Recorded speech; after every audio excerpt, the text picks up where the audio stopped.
Hello my dear students, आज आपके लिए मैं लेकर के आया हूँ फोटोफॉस्फोराइलेशन की प्रोसेस के बारे में। और इस प्रोसेस में क्या बनता है, कोई अल्फ़ाबेट का जो स्ट्रक्चर है लेटर्स के जैसे, तो यहाँ पर याद रखेंगे जेड स्कीम के बारे में हमको मेनली समझना है। जेड स्कीम है क्या आखिरकार? तो फोटोफॉस्फोराइलेशन से हम स्टार्ट करते हैं हमारी बात को। Photo sunlight, phosphorylation addition of phosphate in ADP. ATP जो बनता है सन की एनर्जी की हेल्प से बनता है। ये जो एटीपी बनता है इसके लिए सनलाइट चाहिए ही चाहिए, और इसी एटीपी को हम कहते हैं एनर्जी करेंसी ऑफ सेल। यहाँ पर दो टाइप का फोटोफॉस्फोराइलेशन की प्रोसेस है। पहला नॉन साइक्लिक फोटोफॉस्फोराइलेशन और दूसरा साइक्लिक फोटोफॉस्फोराइलेशन। हम बात कर रहे हैं अभी नॉन साइक्लिक के बारे में।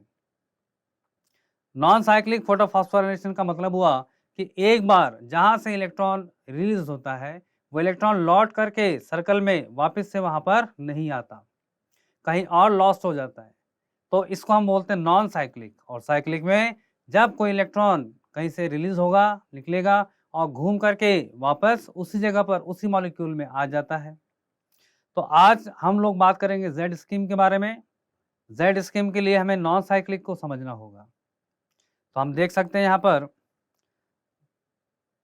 ये प्रोसेस में कहाँ पर क्या स्ट्रक्चर्स की रिक्वायरमेंट होती है। आप देखिए, सबसे पहले हमारे सामने हम देख पा रहे हैं यहाँ पर ये थैलेकॉइड की मेम्ब्रेन। थैलेकॉइड जो है क्लोरोप्लास्ट का स्ट्रक्चर है। तो थैलेकॉइड मेम्ब्रेन प्लाज्मा मेम्ब्रेन के जैसी ही होती है। प्लाज्मा मेम्ब्रेन कैसी होती है? अपर साइड में एक्सटर्नल प्रोटीन दिखते हैं, बीच में लिपिड बाइलेयर है, कुछ बड़े साइज के प्रोटीन्स होते हैं जो ट्रांस मेम्ब्रेन होते हैं, जो आर पार फैले हुए होते हैं।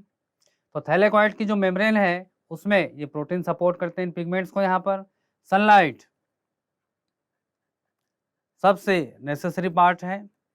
सनलाइट जब आएगा तो इसको अर्थ पर कौन रोकता है? तो अर्थ पर सनलाइट को पिगमेंट मॉलिक्यूल जो प्लांट्स में होते हैं ये एब्जॉर्ब करेंगे और इसकी एनर्जी से अल्टीमेटली एटीपी का फॉर्मेशन होगा। कैसे ये प्रोसेस होती है उसको हम समझते हैं आगे। तो देखिए आप यहाँ से सबसे पहले जैसे ही सनलाइट आएगा तो यहाँ पर हमने कहा फोटो सिस्टम 2 और यहाँ पर है ये फोटो सिस्टम 1।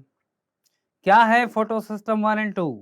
तो 1 एंड 2 फोटो सिस्टम है पिगमेंट सिस्टम या क्वांटाजोम। इनका काम है सनलाइट को अब्जॉर्ब करना। जब ये सनलाइट को अब्जॉर्ब करेंगे तब यहाँ से फर्दर प्रोसेस स्टार्ट होगी। देखिए मेरे साथ में, सबसे पहले हम देखते हैं फोटो सिस्टम 2। फोटो सिस्टम 2 जो है इसमें क्या क्या कंपोनेंट्स हैं ये भी हमें याद रहे।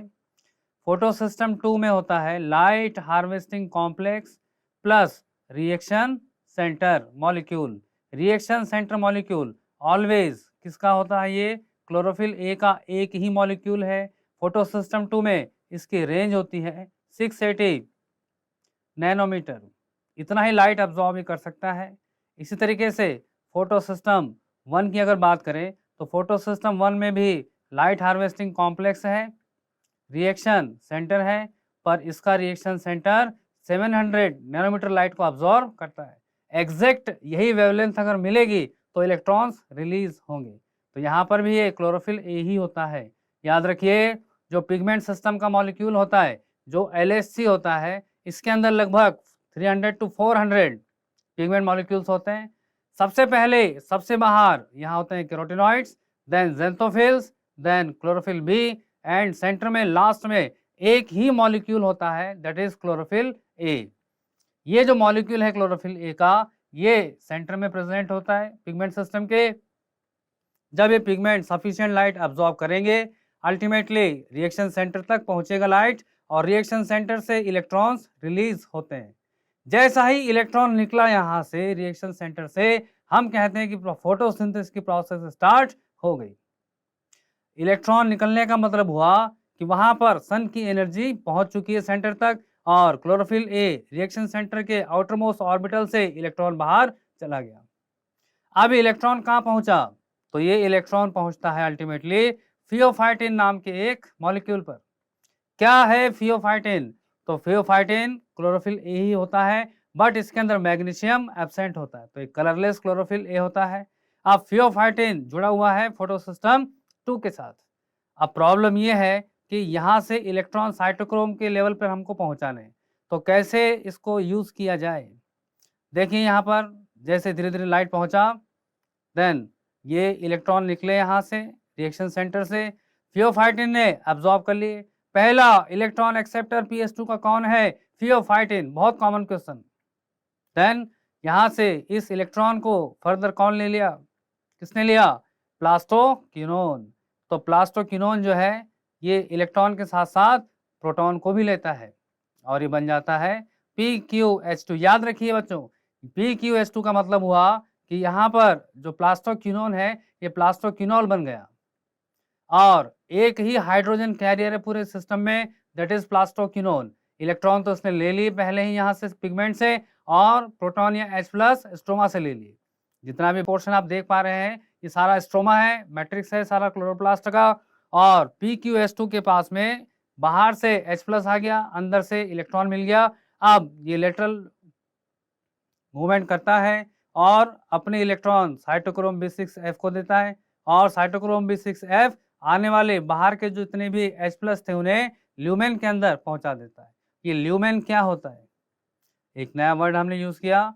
सो ल्यूमेन कहा जाता है थैलेकॉइड के अंदर की जो स्पेस है, जैसे एक ट्यूबलाइट है, ट्यूबलाइट के अंदर की जो एम्प्टी स्पेस है that is called as lumen. कोई भी ट्यूबलाइट स्ट्रक्चर अगर है उसके अंदर अगर स्ट्रक्चर हॉलो स्ट्रक्चर है ट्यूब के अंदर, that is called as lumen. तो यहाँ ल्यूमेन के अंदर जनरली पानी भरा हुआ होता है। अब देखिए यहाँ से तो प्लास्टोक्विनोन ने अपना काम कर दिया। अब इलेक्ट्रॉन को ले लिया प्लास्टोसाइनिन ने, प्लास्टोसाइनिन लेके पहुंचा फोटोसिस्टम 1 के पास, और फोटोसिस्टम 1 से इसने भी लाइट लिया हुआ था पहले से। लाइट साइमल्टेनियसली आता है, 1 एंड 2 अलग अलग टाइम पे काम नहीं करते। सनलाइट दोनों तरफ बराबर टाइम पर आता है, दोनों एक साथ एक्साइट होते हैं, दोनों में एक साथ सारी प्रोसेस ऑपरेट होती है। ठीक, अल्टीमेटली यहाँ से प्लास्टोसाइनिन ने जो इलेक्ट्रॉन दिया था ये FeS आयरन सल्फर के प्रोटीन्स होते हैं, फेराडॉक्सिन आयरन कंटेनिंग कंपाउंड है, और FNR that is ferredoxin NADP reductase enzyme. ये एंजाइम स्टोमा साइड में होता है। इसने इलेक्ट्रॉन ले लिया, इलेक्ट्रॉन के साथ साथ ये यहाँ बाहर से H प्लस लेगा, स्टोमा से H प्लस को लेगा और NADP से बन जाएगा यहाँ पर NADPH2। और अल्टीमेटली ल्यूमेन के अंदर आप देख सकते हैं जो ग्रीन कलर के पार्टिकल हैं ये H प्लस हैं, ये H प्लस का कंसंट्रेशन बढ़ता जा रहा है, क्योंकि जितनी देर सनलाइट रहेगा उतनी देर तक ये प्रोसेस H प्लस के बनने की चलती रहेगी यहाँ पर। और अल्टीमेटली जब यहाँ पर बहुत सारे H प्लस के मॉलिक्यूल हो जाएंगे, H प्लस मतलब प्रोटॉन्स जब यहाँ पर हो जाएंगे, तो ये प्रोटॉन्स यहाँ से इनको निकलने का एक ही रास्ता मिलता है, ओनली वन वे। तो यहाँ पर ट्रैप्ड है वो इस समय मेम्ब्रेन के ल्यूमेन के अंदर, और यहाँ से बाहर जाने के लिए ATP सिंथेज एंजाइम की हेल्प ये लेते हैं। तो ATP सिंथेज जो एंजाइम है ये ATP बनाता है, जैसे नाम से हम समझ रहे हैं। ATP सिंथेज एंजाइम के कितने पार्ट होते हैं? ATP सिंथेज एंजाइम के टोटल 2 पार्ट होते हैं, 2 कंपोनेंट होते हैं। एक जैसे आप देख रहे हैं टरबाइन के जैसे घूमता हुआ ये मॉलिक्यूल है CF0, जैसे माइटोकॉन्ड्रिया में हम लोग पढ़ते हैं, तो दिस इज CF0, ये फैसिलिटेटेड डिफ्यूजन का पार्ट होता है। यहाँ ये एक ऐसा प्रोटीन है जो एनर्जी यूज नहीं करता, अलोंग द कंसंट्रेशन ये यहाँ से H प्लस को बाहर की ओर धकेल देता है। इससे कनेक्टेड होता है बाहर ATP सिंथेज का दूसरा कंपोनेंट, और वो प्रोटॉन की इस एनर्जी से ADP के साथ फॉस्फेट को जोड़ता चला जाता है और ATP का फॉर्मेशन होता रहता है। तो इस तरीके से ओवरऑल यहाँ पर सारे मॉलिक्यूल्स डिस्ट्रीब्यूटेड हैं। एक बात और याद रखिए, सबसे पहले नंबर 1 फोटोसिस्टम 2 जो होता है ये मेम्ब्रेन में एम्बेडेड है, थैलेकॉइड की मेम्ब्रेन में। दूसरा साइटोक्रोम, साइटोक्रोम क्या होते हैं? साइटोक्रोम आयरन कंटेनिंग प्रोटीन्स होते हैं लार्ज साइज के, जो एक्टिव ट्रांसपोर्ट में सहायता करेंगे। किसके एक्टिव ट्रांसपोर्ट में? H plus. स्ट्रोमा में बाहर H प्लस ऑलवेज कम और ल्यूमेन में H प्लस ऑलवेज ज्यादा। सो लो से हाई के लिए वो काम करता है, इसलिए वो एक्टिव प्रोटीन है। साइटोक्रोम से होता हुआ इलेक्ट्रॉन पहुंचता है प्लास्टोसाइनिन, प्लास्टोसाइनिन का जो मॉलिक्यूल है इसमें कॉपर होता है, तो एक कॉपर कंटेनिंग मॉलिक्यूल है।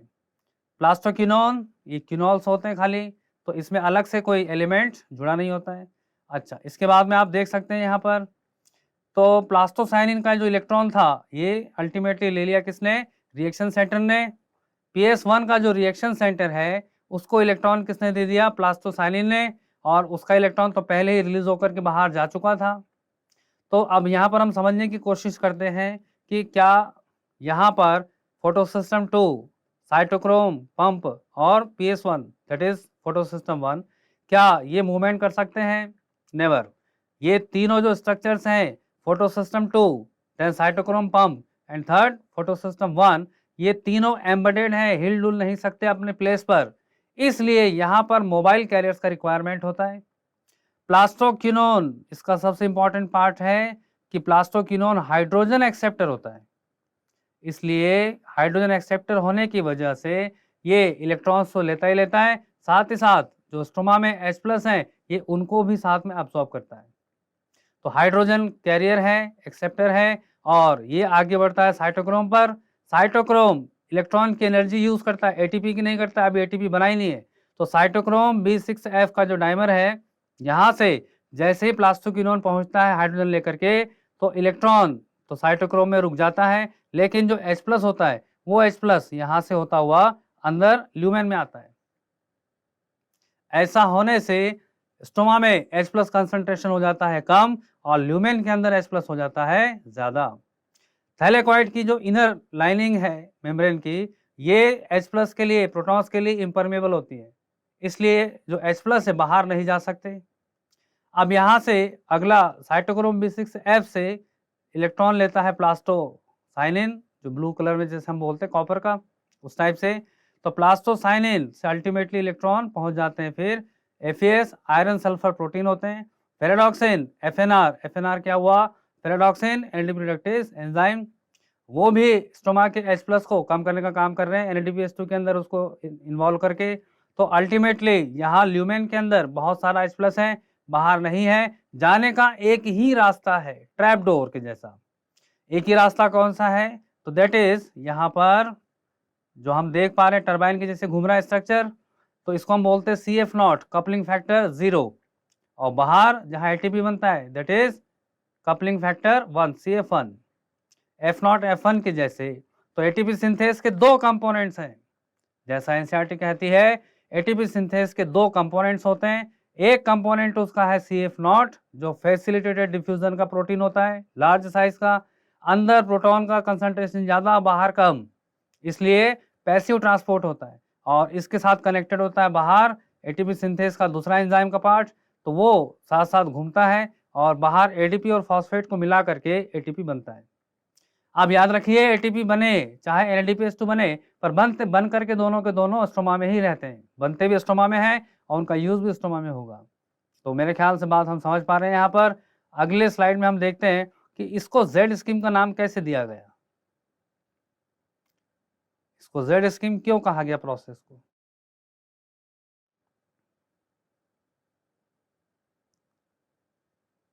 देखिए, तो यहाँ पर ये जो लिखा हुआ नाम है क्लोरोफिल P680, तो ये है फोटो सिस्टम सेकेंड, ये है फोटो सिस्टम फर्स्ट, और क्लोरोफिल P680 ये क्या है?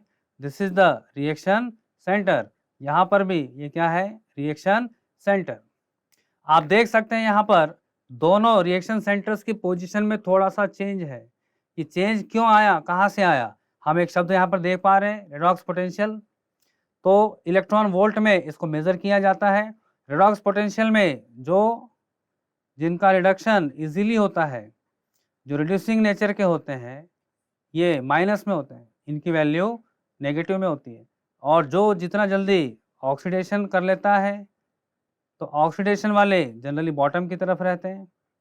तो ऑक्सीडेशन होगा, इसका मतलब क्या हुआ? ये पॉजिटिव नेचर को शो कर रहा है। तो रिडक्शन का जो पार्ट है वो नेगेटिव में शो होता है।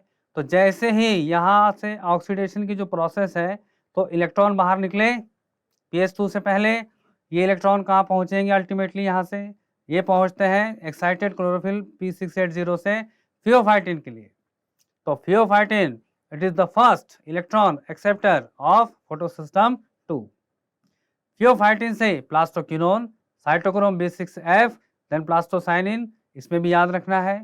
साइटोक्रोम में कौन से एलिमेंट है? तो आयरन कंटेनिंग प्रोटीन है। प्लास्टोसाइनिन के अंदर कौन होता है? कॉपर होता है, ठीक। और ये अपना इलेक्ट्रॉन देता है किसको? यहाँ से क्लोरोफिल P700 मतलब फोटोसिस्टम 1 को। 1 का जो इलेक्ट्रॉन था ये कहाँ पहुंच चुका था ऑलरेडी? अपने FRS के पास। तो पहला इलेक्ट्रॉन एक्सेप्टर कौन है PS1 का? अगर पूछा जाता है तो आंसर आप करेंगे FRS। FRS के बाद में FD फेरेडॉक्सिन और इसके बाद में FNR that is ferredoxin NADP reductase enzyme. तो आप देख सकते हैं यहाँ पर NADPH बन गया। अब पूरी प्रोसेस को आप इसको अपने माइंड में रखें और सोचें अगर इसका शेप कैसा है। तो हिल एंड बेंडॉल इन्होंने इसका शेप कैसा देखा? कौन से लेटर के जैसा है? अल्फाबेट के जैसा। तो this is Z, A to Z। तो Z स्कीम इसलिए इसको नाम दिया गया क्योंकि जो हिल थे, हिल एंड बेंडाल साइंटिस्ट का नाम है, तो इन्होंने इसको नाम दिया था Z स्कीम क्योंकि उनको लगा कि ये जो स्ट्रक्चर का शेप है वो Z के जैसा है। ये नॉन साइक्लिक है या साइक्लिक है? तो रिमेंबर हम किसकी बात कर रहे हैं इस समय? नॉन साइक्लिक की बात कर रहे हैं। तो नॉन साइक्लिक फोटोफॉस्फोराइलेशन को Z स्कीम का नाम दिया है। इसी को फोटोसिंथेसिस का ETS इलेक्ट्रॉन ट्रांसपोर्ट सिस्टम भी कहा जाता है और यहीं से फर्दर एनर्जी का फॉर्मेशन होगा जैसा हमने लास्ट स्लाइड्स में देखा। तो आप लोग इसको याद रखें, रिवाइज करें, बहुत बढ़िया प्रोसेसेस हैं और नीट के लिए बहुत ज़्यादा इम्पॉर्टेंट है। हम नेक्स्ट सेशन में फिर आपसे बात करेंगे इसके बाद और कुछ नई चीज़ें लेकर के आएंगे, कुछ नए टॉपिक्स लेकर के आएंगे। तब तक के लिए थैंक यू।